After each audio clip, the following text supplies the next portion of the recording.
xildhibaanada golaha shacabka ee baarlamaanka Soomaaliya ayaa maanta su'aalo weydiinaya wasiirada amniga, gaashaaniga, gudoomiyaha gobolka Banaadir iyo taliyayaasha ciidamada qalabka sida kaasi oo ku aadan amniga magaalada Muqdisho oo muddooyinkii dambe laga deerinayay. Maxamed Mursal Sheekh Cabdiraxmaan, gudoomiyaha golaha shacabka ee baarlamaanka Soomaaliya, warqad ka soo baxday xafiiskiisa ayaa loogu yeeray mas'uuliyiintan inay hor yimaadaan maanta oo Sabti ah xildhibaanada golaha shacabka si wax loogu weydiiyo amniga sii xumaanaya ee magaalada Muqdisho.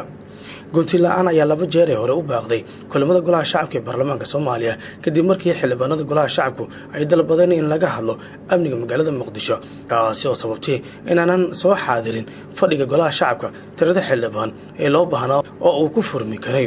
Xubno xildhibaanaha ayaa ku eedeeyay xukuumadda Soomaaliya inay ka jiifatay wax ka qabashada amniga magaalada Muqdisho, iyadoo taasi dheer tahay xidhnaanshaha wadooyinka waaweyn ee magaalada Muqdisho ayna ku dhib qabaan shacabka Soomaaliyeed ee adeegsanaya wadooyinkaasi.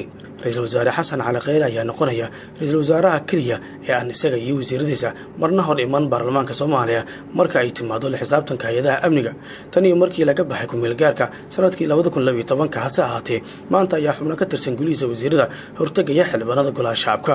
bishii Maars ee sanadkii 2016 ra'iisul wasaarihii hore ee Soomaaliya Cumar Cabdirashiid Cali Sharmaarke, wasiirkiisa amniga iyo taliyihii hore ee nabad sugidda Jenaraal Cabdiraxmaan Tuuryare ayaa hortagay baarlamaanka iyadoo xilligaasi la weydiiyay su'aalo ku saabsan arrimaha amniga, iyadoo la xasuusan yahay xilligaasi dooda ka dhalatay saxaafadda in dibadda loo saaro ay hareysay baarlamaanka, taasoo markii dambe uu guddoonka go'aansaday in banaanka loo saaro saxaafadda iyo shaqaalaha baarlamaanka intaba.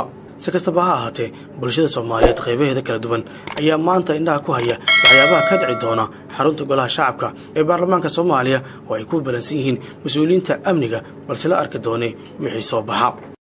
fadlan haddii aad ku cusub tahay channelkeena subscribe dheh si aad u hesho wararka iyo macluumaadka cusub ee aan soo gelino barteena. mahadsanidin.